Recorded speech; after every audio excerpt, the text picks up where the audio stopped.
ओम शांति।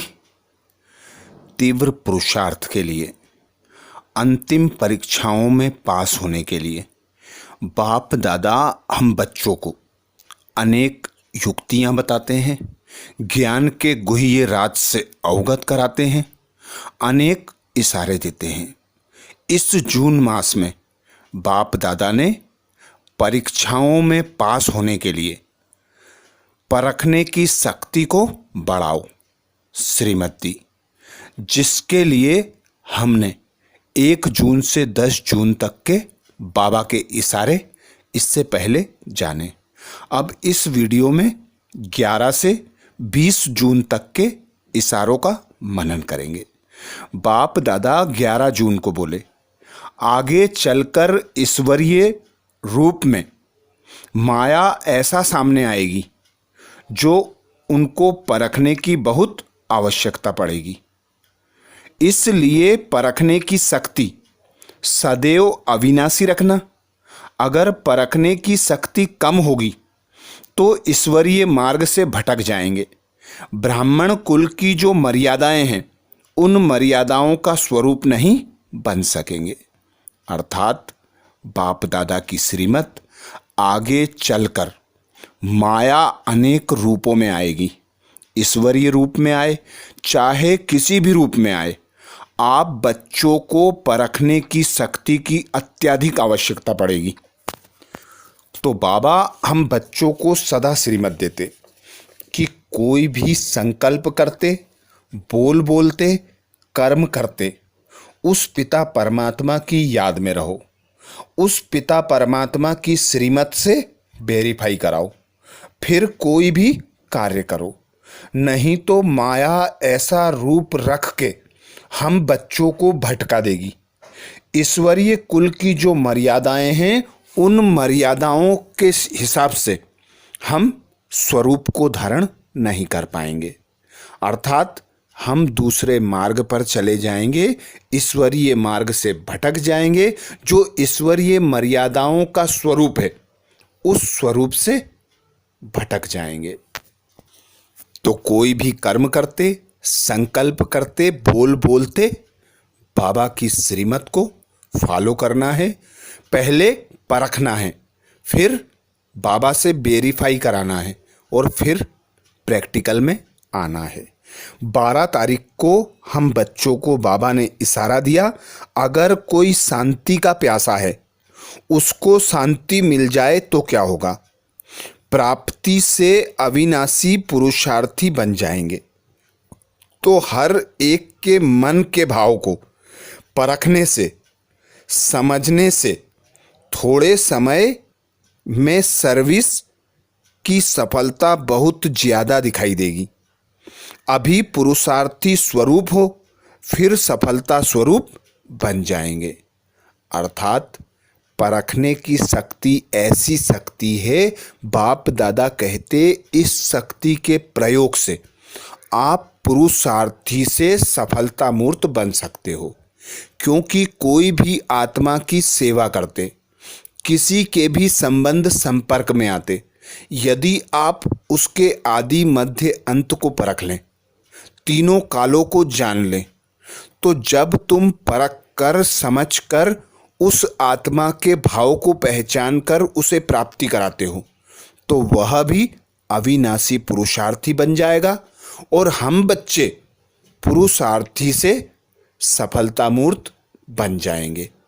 13 जून को बाप दादा ने हम बच्चों को इशारा दिया, समय प्रमाण अपनी बुद्धि रूपी नेत्र को क्लियर और केयरफुल रखना और इन एडवांस नॉलेजफुल होकर परखने का वरदान लेकर जाना, जिससे कभी भी माया से हार नहीं खाएंगे।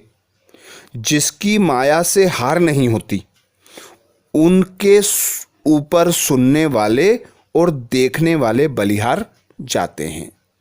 अर्थात बाप दादा की श्रीमत है, जो बच्चे मायाजीत बनकर, ज्ञान का स्वरूप बनकर, प्रत्यक्ष होकर सेवा करते हैं, तो उन बच्चों को कभी भी माया से हार नहीं मिलती और उनके सुनने तथा देखने वाले अत्यधिक प्रभावित होकर परिवर्तित होते हैं। तो बाबा कहते परिवर्तन का आधार भी परखने की शक्ति है। जितनी तुम परखने की शक्ति का प्रयोग करोगे, अर्थात ज्ञान के तीसरे नेत्र का प्रयोग करोगे, कोई भी कर्म करते पहले परखोगे फिर करोगे, तो बाबा कहते सफलता मूर्त बन जाओगे। देखने और सुनने वाले आप पर बलिहार जाएंगे। 14 जून को बाप दादा ने श्रीमत दी। चलते चलते कई बच्चे माया के वश मनमत को भी श्रीमत समझने लग पड़ते हैं। इसलिए परखने की शक्ति सदैव काम में लगाओ। परखने में भी अंतर होने से अपने आप को नुकसान कर देते हो। इसलिए कहाँ भी अगर स्वयं नहीं परख सकते हो तो जो श्रेष्ठ आत्माएं निमित्त हैं उन्हों के सहयोग लो। वेरीफाई कराओ कि यह श्रीमत है या मनमत, फिर प्रैक्टिकल में लाओ। अर्थात बाप दादा की श्रीमत कोई भी कर्म करते चलते फिरते तुम बच्चों पर माया का असर हो जाता है, क्योंकि तुम रहते हो कलयुग और सतयुग के आदि में। तो तुम्हारा संबंध संपर्क कलयुगी अर्थात माया के वशीभूत आत्माओं से भी होता है। तो तुम बच्चों का जो मत है, तुम बच्चों की जो मत है, वह मत श्रीमत के बजाय माया की मत बन जाती है।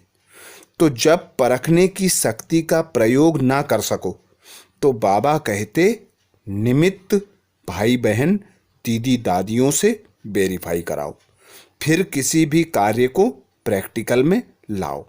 उनसे चेक कराकर फाइनल करो कि यह श्रीमत है या मनमत। तो बाबा की यही श्रीमत कि मनमत और श्रीमत को परखने के बाद ही प्रैक्टिकल में आओ। 15 जून को बाप दादा ने हम बच्चों को इशारा दिया अपनी वृत्ति को भी परखने के लिए। यह चेक करो कि वृत्ति का वायुमंडल पर असर क्या है। वायुमंडल अगर और दिखाई देता है तो समझना चाहिए अपनी वृत्ति में कमजोरी है, उस कमजोरी को मिटाना चाहिए। वृत्ति परिवर्तन होती है व्रत लेने से, अर्थात व्रत लेने से, प्रतिज्ञा करने से वृत्ति परिवर्तन होती है और वृत्ति के अनुसार ही हमारा वायुमंडल बनता है। बाबा कहते जब तुम संकल्प करते हो, संकल्पों का व्रत बनता है, व्रत से वृत्ति का निर्माण होता है और वृत्ति से तुम्हारा वायुमंडल बनता है। तो यह चेक करो कि हमारी वृत्ति का वायुमंडल पर क्या प्रभाव होता है। वायुमंडल यदि नेगेटिव दिखाई देता है तो यह समझना चाहिए कि हमारी वृत्ति में कुछ कमजोरी है। तो उस कमी कमजोरी को मिटाने के लिए बाबा की श्रीमत पर चलना, बाबा से योग लगाना, बाबा को याद में रहकर यह प्रतिज्ञा करना कि अब जो गलती हुई वह आगे नहीं होगी और बाबा को सदा स्मृति में रखकर कोई भी कर्म करना, संकल्प करना, बोलना। तो बाबा कहते वृत्ति भी परिवर्तन होगी, वायुमंडल भी नेगेटिव से परिवर्तित होकर पॉजिटिव बन जाएगा, अर्थात पावरफुल हो जाएगा। 16 जून को बाप दादा ने हम बच्चों को इशारा दिया जैसे सोने को परखने के लिए कसौटी पर रखा जाता है, इससे मालूम हो जाता है कि सच्चा है व झूठा है। ऐसे ही स्वयं को परखने व निर्णय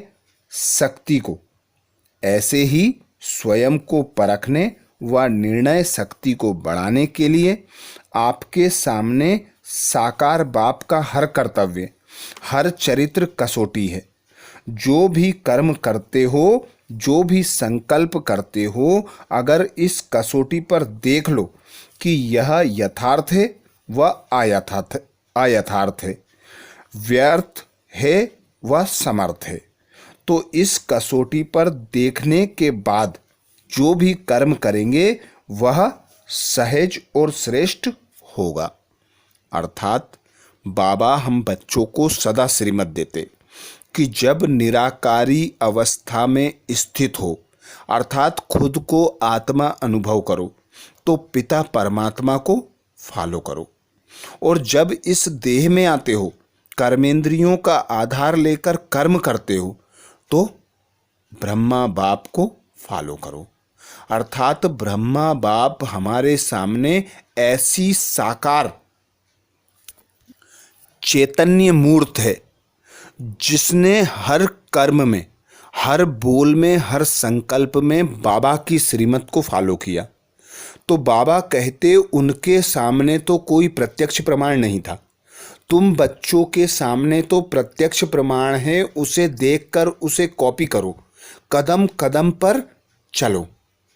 तो बाबा कहते हर कर्म, हर संकल्प, हर बोल समर्थ होगा, यथार्थ होगा। तो बाबा ने कसौटी दे दी, ब्रह्मा बाप को फॉलो करो। 17 जून को बाप दादा ने श्रीमत दी। सेल्फ रियलाइजेशन का अर्थ है अपने आप को परखना व जानना। पहले बाप को परखेंगे तब जानेंगे या पहचान सकेंगे, और जब पहचानोगे तब बाप के समीप व समान बन सकेंगे। परखने की शक्ति है नंबर 1। ज्ञान का आधार है पहले स्वयं को परखना, पहचानना चाहिए कि बाप को पहचानना, अर्थात परखना कि यह बाप का कर्तव्य चल रहा है। इसे ही नॉलेजफुल की स्टेज कहते हैं। अर्थात बाबा कहते सेल्फ रियलाइजेशन, अर्थात स्वदर्शन चक्र चलाना है, खुद को जानना, पिता परमात्मा को जानना। तो बाप को जानने से, पहचानने से पहले हमने जिस प्रकार बाप को परखा, ऐसे ही बाबा कहते तुम स्वयं को परखो। फिर बाप को परख लिया है तो बाप के समान और समीप आने के लिए खुद को परखते जाना है, कमी कमजोरियों को मिटाते जाना है। हर कर्तव्य देखकर करना है कि यह बाप का कर्तव्य के समान है कि नहीं। तो जितना हम समान बनेंगे उतना समीप आएंगे और नॉलेजफुल पिता परमात्मा की संतान मास्टर नॉलेजफुल कहलाएंगे। 18 जून को बाप दादा ने श्रीमत दी। महावीर अर्थात सदा मायाजीत। महावीर कभी माया से घबराते नहीं हैं, चैलेंज करते हैं। किसी भी रूप में माया आवे, लेकिन परखने की शक्ति से माया को परखते हुए विजयी होंगे। माया को दूर से आते हुए परख लेंगे। जितनी परखने की शक्ति तेज होती जाएगी तो दूर से ही माया को परख कर भगा सकेंगे। अर्थात हम देखते हैं कि जो देवी देवताओं की महिमा है, देवी देवताओं के सामने असुर कैसे भी रूप रख कर आते थे, देवी देवता उन्हें पहचान कर उन पर विजय प्राप्त कर लेते थे। तो यही संगम युग पर बाबा हम बच्चों को महावीर की उपाधि देते। बाबा कहते तुम सदा मायाजीत बने हो, कल्प कल्प की मायाजीत आत्मा हो। तो तुम बच्चों को माया से घबराना नहीं है, चैलेंज करना है। क्योंकि माया तो आएगी, अंत समय तक आएगी, पर तुम बच्चों को परखने की शक्ति का प्रयोग कर, माया को परख कर दूर से ही उसे भगाना है, उस पर विजय प्राप्त करना है। तो ही तुम बच्चे महावीर अर्थात मायाजीत बन सकोगे। तो परखने की शक्ति है नंबर 1। परखने की शक्ति के आधार पर ही बाबा कहते मायाजीत अर्थात महावीर बन सकोगे। 19 जून को बाप दादा ने इशारा दिया जिसमें सहनशीलता का गुण है। साक्षी बन ड्रामा की ढाल को पकड़ कर रखता है, उसमें परखने व निर्णय करने की शक्ति सहज आ जाती है। जितनी आप में सहन शक्ति होगी, उतना सर्वशक्तिमान की शक्तियां स्वतः प्राप्त होती रहेंगी। सहन शक्ति वाले जो भी शब्द बोलेंगे वह साधारण नहीं होगा, और कर्म भी जो करेंगे वह उसके प्रमाण ही करेंगे। अर्थात बाबा कहते, जो भी आप बोलो, जो भी आप कर्म करो, उसमें सहनशीलता के गुण को प्रत्यक्ष करो। अर्थात कोई भी परवश आत्मा आती है, क्रोधी आत्मा आती है, उस वक्त आप बच्चों का पेपर होता है कि आप में सहनशीलता का गुण कितना है, आप साक्षी होकर ड्रामा को कितना देखते हो। तो बाबा कहते, जितनी सहनशीलता होगी उतनी परखने और निर्णय करने की शक्ति बढ़ती जाएगी, और शक्तियां बढ़ेंगी तो बाबा कहते सर्वशक्तिमान पिता के करीब आओगे और सर्व शक्तियां स्वतः प्राप्त होती रहेंगी। तो आप बच्चे हर कर्म, हर संकल्प, हर बोल श्रीमत प्रमाण ही करेंगे। 20 जून को बाप दादा ने श्रीमत दी। बुद्धि की एकाग्रता से परखने की शक्ति आती है। इसके लिए व्यर्थ व अशुद्ध संकल्पों की हलचल से परे एक में सर्व रस लेने वाली एक रस स्थिति चाहिए। अगर अनेक रसों में बुद्धि और स्थिति डगमग होती है तो परखने की शक्ति कम हो जाती है, और न परखने के कारण माया अपना ग्राहक बना लेती है। यह माया है, यह भी पहचान नहीं सकते। यह रॉन्ग है, यह भी जान नहीं सकते। अर्थात राइट रॉन्ग को चेक करने के लिए, माया को पहचानने के लिए बाबा कहते बुद्धि की एकाग्रता आवश्यक है। जब तुम्हारी बुद्धि की एकाग्रता अधिक होती है तो तुम बच्चे एक रस स्थिति में स्थित हो जाते हो, और जो बच्चे एक रस स्थिति में स्थित होते हैं अर्थात एक बाप से सर्व संबंधों की अनुभूति करते हैं, सर्व प्राप्तियां एक बाप से करते हैं, तो बाबा कहते परखने की शक्ति बढ़ जाती है और समय तथा शक्तियां बच जाती हैं। माया कभी भी तुम्हें ग्राहक नहीं बना सकती, क्योंकि आप सर्वशक्तिमान पिता परमात्मा के साथी हैं, सहयोगी हैं। बाबा सदा आपके साथ छत्र छाया बनकर आपकी रक्षा करता है। तो माया हमें किसी भी हालत में हरा नहीं सकती। हम माया को पहचान कर दूर से ही भगा देंगे या उस पर विजय प्राप्त कर लेंगे। क्या राइट है, क्या रॉन्ग, इसे हम सहज विधि से परख लेंगे। तो ये थे बाबा के 11 तारीख से लेकर 20 तारीख तक के अव्यक्त इशारे अंतिम परीक्षाओं में पास होने के लिए, परखने की शक्ति को कैसे बढ़ाना है उसके लिए। अब 21 से 30 तक के लिए अगले वीडियो में फिर मनन करेंगे। अच्छा, ओम शांति।